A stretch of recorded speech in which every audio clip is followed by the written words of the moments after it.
to stay for the whole show. We're doing a TikTok shop live while we're doing this review. So if you are interested in this book, you can tap that link on the screen, the banner on the screen, and go get yours right now.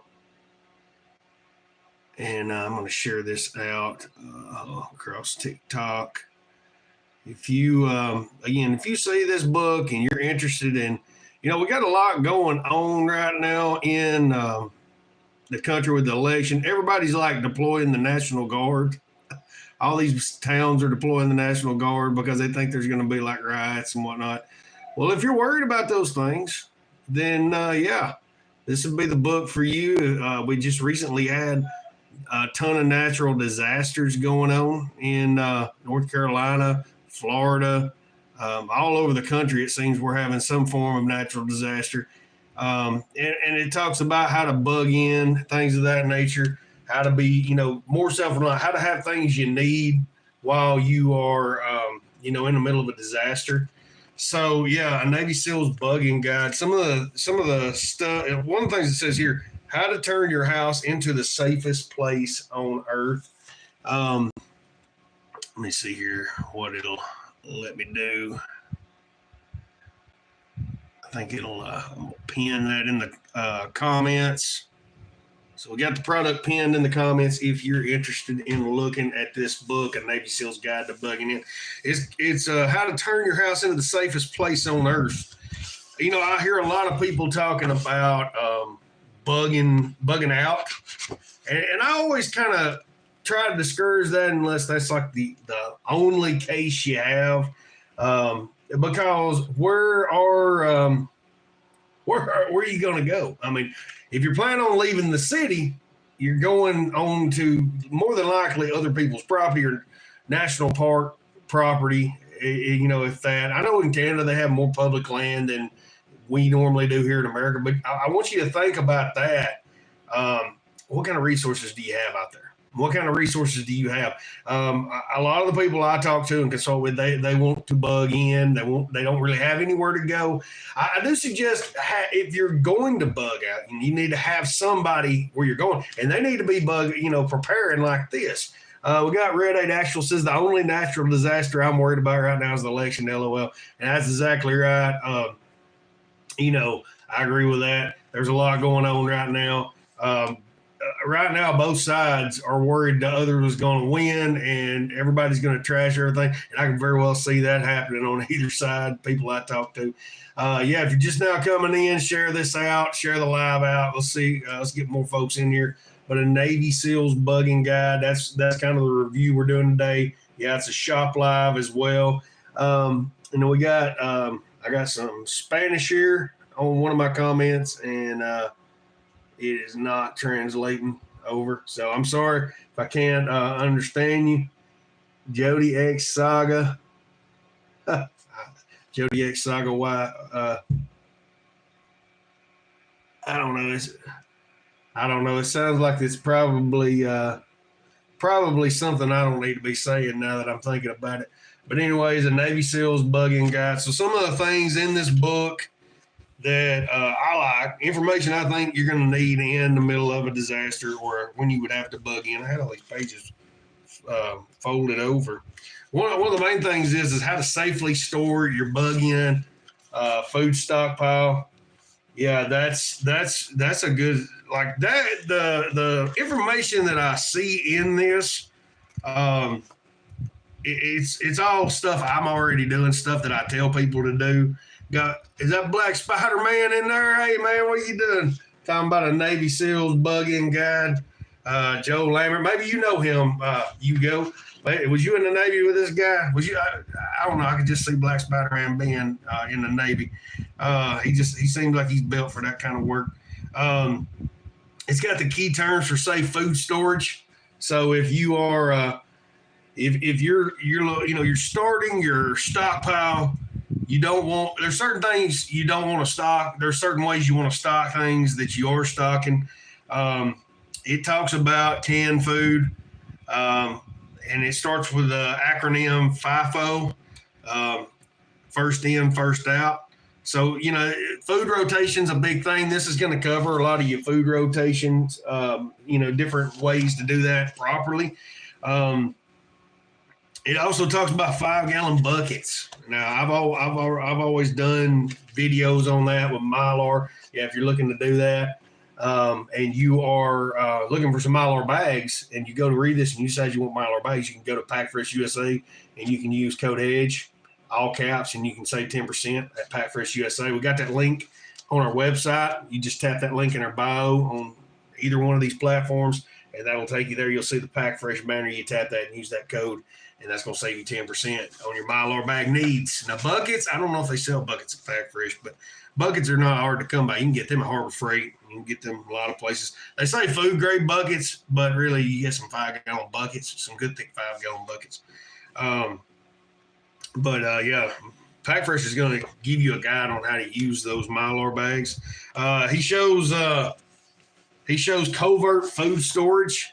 He's showing them hiding food in certain areas of the closet. And he's got ReadyWise. Yeah, and we got ReadyWise. If you're interested in getting some ReadyWise, we do have that link on our website. Tap that ReadyWise banner. We don't have a discount code anymore.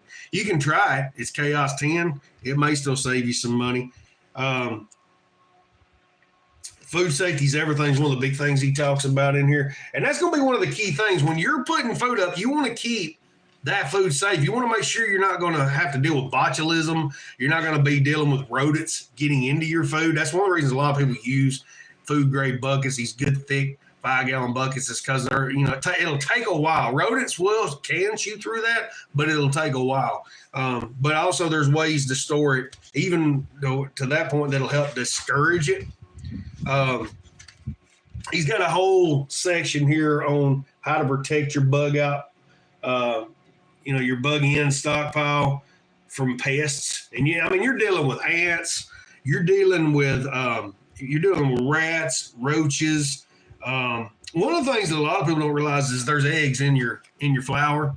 There's eggs, bug larvae. That's why I always say veganism's a myth, because you're killing tons of baby bugs with every bite of every vegetable, because the USDA, they have a certain amount of bug larvae that can be in the vegetation you eat, because they can't get it all out. So there's bug larvae in all your flour, your cornmeal. It's in your potatoes. It's in everything that you're eating. So yeah, veganism, not exploiting animals. Yeah, you're destroying habitat every time you eat a vegetable. So yeah, you baby bug killers. A Navy SEALs bugging guide is what we're discussing today. If you're just now coming in on YouTube or TikTok, and it's talking about the pest. So if you let flour set for a while, this is one of the reasons I use oxygen absorbers and seal it up in the food grade Mylar and buckets, is because you're keeping the sunlight away from it. That helps cause the eggs to start, germinating and eventually hatching. And you're also robbing oxygen from the atmosphere, so that the larva doesn't have any way to survive once it does hatch. Again, bug in the Navy SEALs bugging guide. And the reason I'm doing this, because if you're doing a shop live on TikTok, here I am doing a review, you've got to display the item or they'll kick you off. But we had several people go check out the item already. We got that banner up there, and we have the item pinned in the comments, so you can check it out. You can tap that link and go check out a Navy SEALs bugging guide. Now, if you're watching on YouTube, I'm going to put a link. It's actually in my Amazon influencer storefront. You can find the Navy SEALs bugging guide in our book section. I will link it again in the description here, so that way you can check it out later. And if I repost this on the other side, we're going to try and make sure we link either the TikTok video or the Amazon storefront, so that you can go and check his book out and get it. It's going to help you be prepared.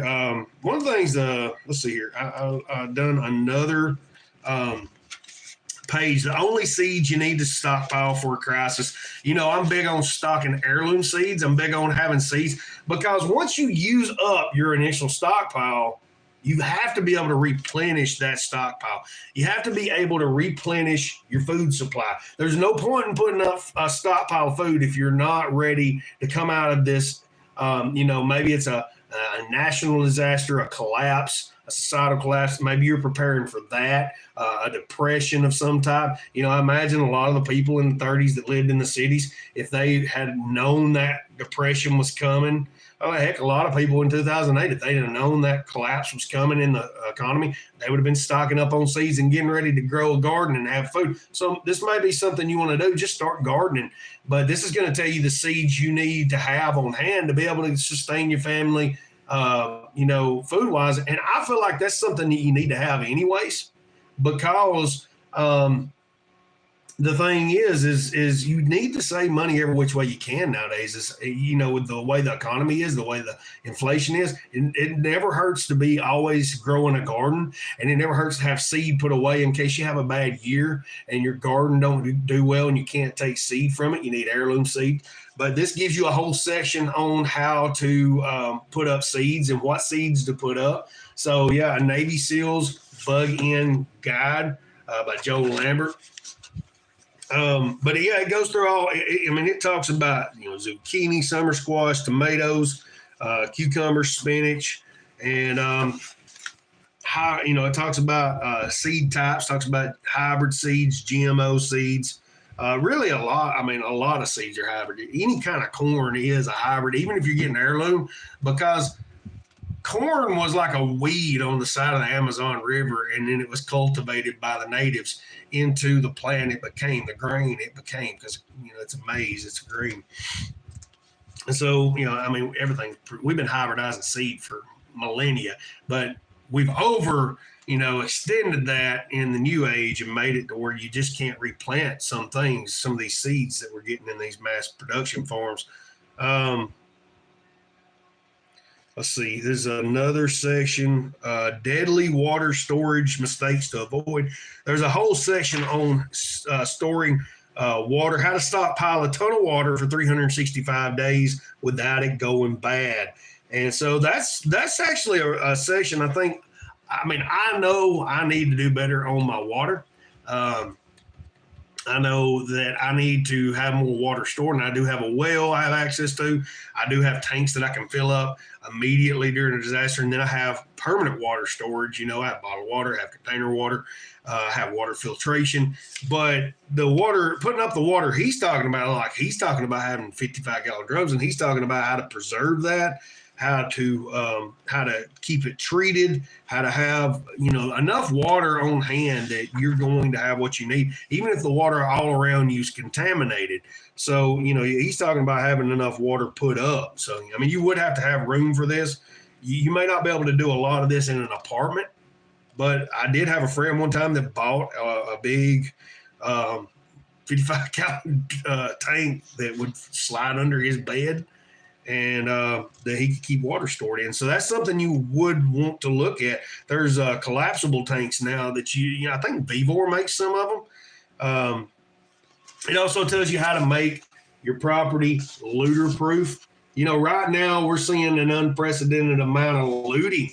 People are outside of these areas coming in. There was a sheriff talking about it in one of our disaster zones. I'm saying one of our disaster zones. We got multiple disaster zones in America right now, whether there's people dealing with wildfires, people are dealing with the hurricanes, and the unprecedented disaster in North Carolina where the hurricanes are coming through, just causing mudslides and dam failures. This right here tells you how to have enough water put up. There's some of these people, if your house gets completely washed away, you're not going to have access. But being in a place where your house is getting washed away, you're going to have a lot of looting. You're going to have looting when people are desperate anyways. But what they're having in these areas are people that are coming in out of the area.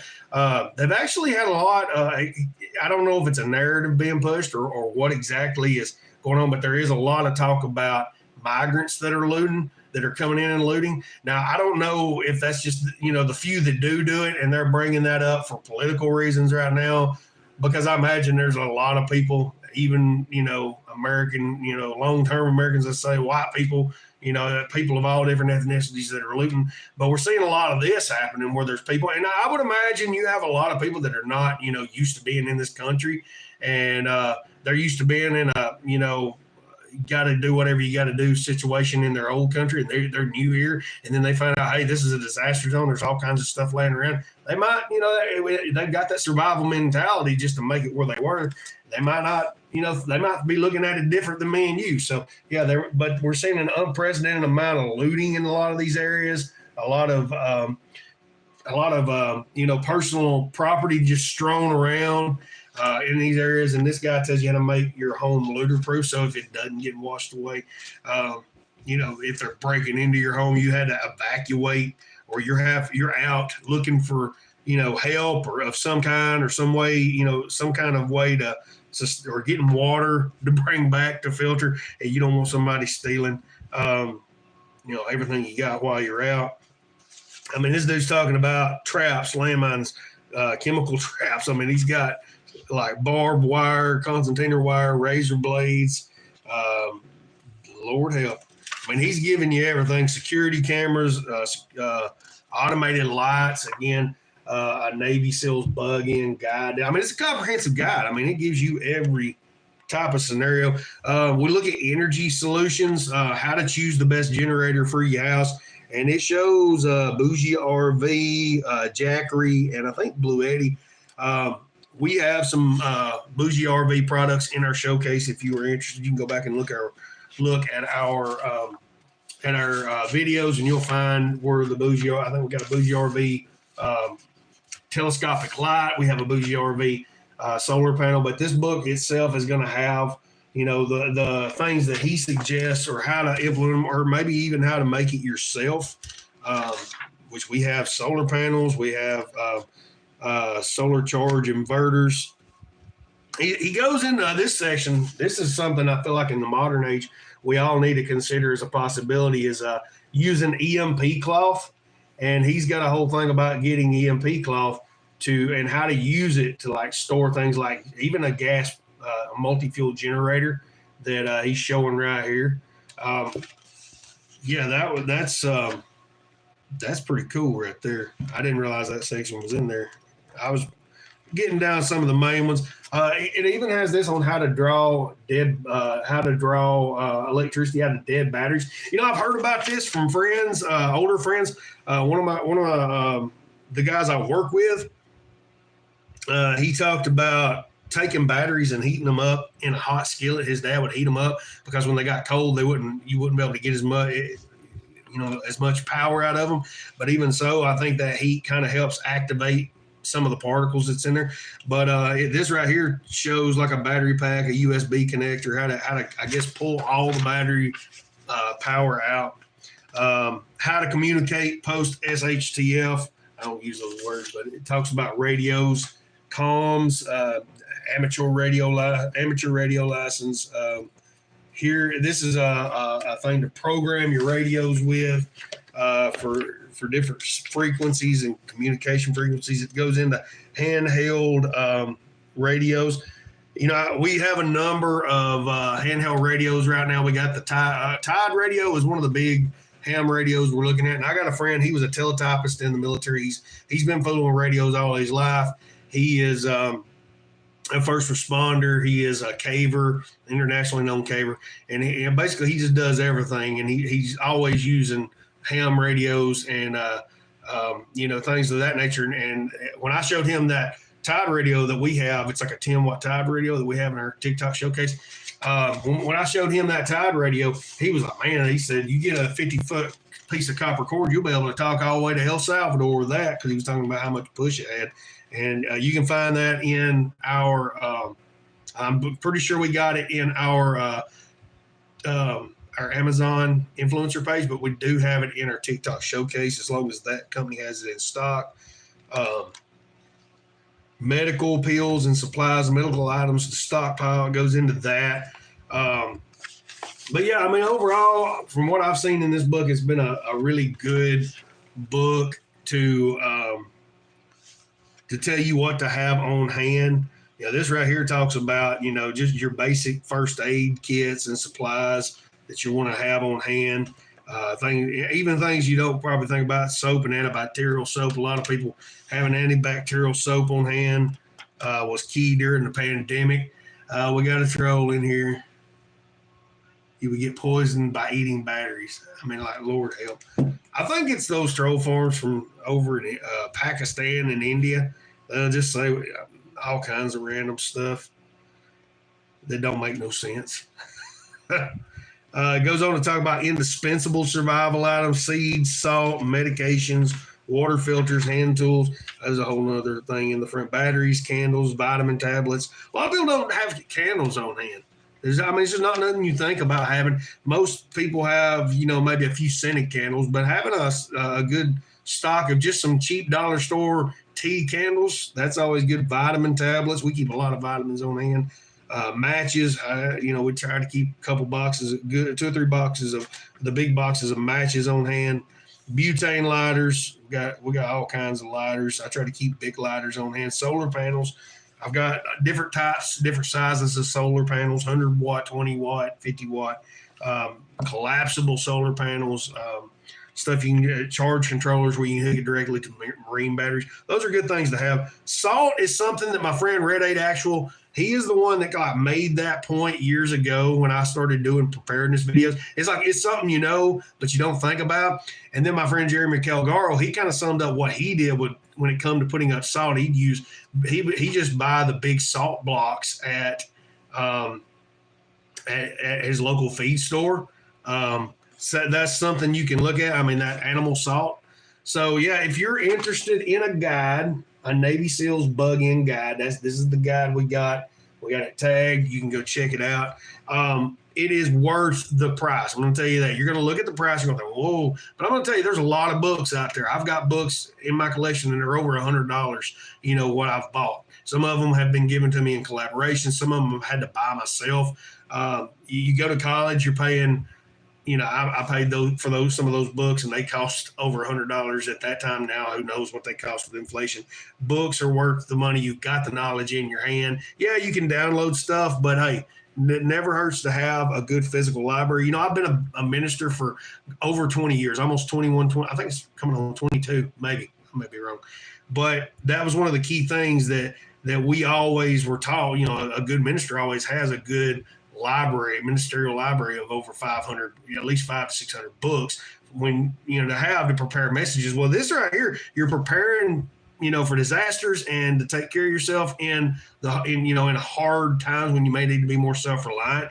Well, this is worth it. You need to have that physical library as well as a digital library. I have the Foxfire manuals and a number of other fieldcraft manuals that I feel like will be stuff I would need if I'm out in the field trying to get home. I have those on phones and digital devices, in different bags that I have. I have them in Faraday cage bags. Thumb drives are good to have. Tablet with a thumb drive that you can hook into it would be worth its weight in gold if you needed a good foraging guide and you're trying to get back home and you're having to live off the land because the EMP hit and knocked out your vehicle. These are things to think about. But salt's a good thing. Medications, water filters, hand tools. That's something I've always pushed in my prepping is hand tools, because you're not having to use that precious amount of electricity that you're able to generate through your solar on certain things. If you can use a hand tool for it, you save your power tools for things where you really need the torque and the power. There's a lot of different hand tools that'll take care of a lot of jobs, where you can really just save your power as much as possible for the nighttime when you need the light at night. Because imagine that, not having any light, not having any street lights, not having a plug-in that works in your home. Your neighbors don't have no plug-in. You don't have there's no fuel coming in for the generator. That little solar generator could keep a Starlink going. It could keep, and right now in North Carolina, Starlink has been that key thing in the initial weeks after the disaster, in that whole Appalachian disaster zone, that even emergency personnel were using to communicate. So, I mean, that's something to look at, Starlink, but a way to keep power, that solar power. And things like hand tools and candles and things of that nature, those are redundancies you want. Some of them will help you save on your power usage. Some of them will just give you an option in case you're not able to get that prepared in time for those disasters. Buzzard, good to see you. How does this book compare against other books in your survival library? I would say it's right up there in the top tier. It's right up there in the top tier. They don't tell me how to make penicillin like the book does, but it does give you a lot of good information. It's right up there with No Grid Survival. There's probably, again, I'm skimming over some of this for this Shop Live / review, but there's a lot of information in general. As far as it goes, though, it's to me, it's as good as, No Grid Survival, The Self-Sufficient Backyard, your top books for, off grid and, preparedness. I feel like that's where it's at. Have you ever had toothpaste in your beard? Pumpkin Man. Yes, I have. When you're brushing your teeth, it just kind of a little bit drops down there by accident. You have to go wash it out. It makes your beard all hard to get all kind of gooey and weird feeling. But yeah, I've had that happen. But yeah, this is the Navy SEALs Bug-In Guide. I hope y'all liked it. I just felt like it'd be a good one to do a live on. It'd be a good one to talk with people about, do a review on, and just give people a good reference point to start with. Yeah, we'll do some more of these on different products, gear, books. I'll try to do some more books. I've got some of Nicole Appeline's books. I've got the book. Yeah, and we're running an ad for their Kickstarter. So if you're wanting to get in on the Black Book, we got that video up. We got the link to Kickstarter on that. You can go tap that. Buzzard says toothpaste in the beard is just survival dental floss. I love that. Still have a way to clean your teeth. All right, folks, that's going to be the end of this live. We hope you enjoyed the content. We hope you enjoyed what we talked about. We hope you come back. We hope you enjoy the content we put out there. We hope that you had a good time. I think on YouTube we're doing this new mobile lives that they've come up with. So I'm not sure how you're going to be viewing this. I don't know how it's going to show up. It may go through shorts. I don't know. But yeah, hopefully I'll give you a good reference. I'm going to try and remember to put the Amazon link in YouTube description. If you're on TikTok, you already got the link. It's right there on the screen. You can tap it and check it out. Or you can go back and watch our video on a Navy SEALs Bug-In Guide. I actually found out there's 2 different books by 2 different authors that have a similar title. And you know how people will do stuff like that? They'll just kind of jump in there to kind of get in on that wagon. So some other Navy SEAL seen this like, hey, I'm going to get me some money too. Or this guy may have got him, but this was the main book that we're seeing advertised everywhere, I believe. But yeah, if you like it, tap that link on the screen. If you're on TikTok, if you're on Amazon, you can go through our bio link and go into our Amazon storefront. Yeah, I mean, we got all that linked there. Go check it out and get that book, Either way, you'll help us out with funding our content and our products. Glad to have you in here. Everybody have a good one. We'll see y'all next time.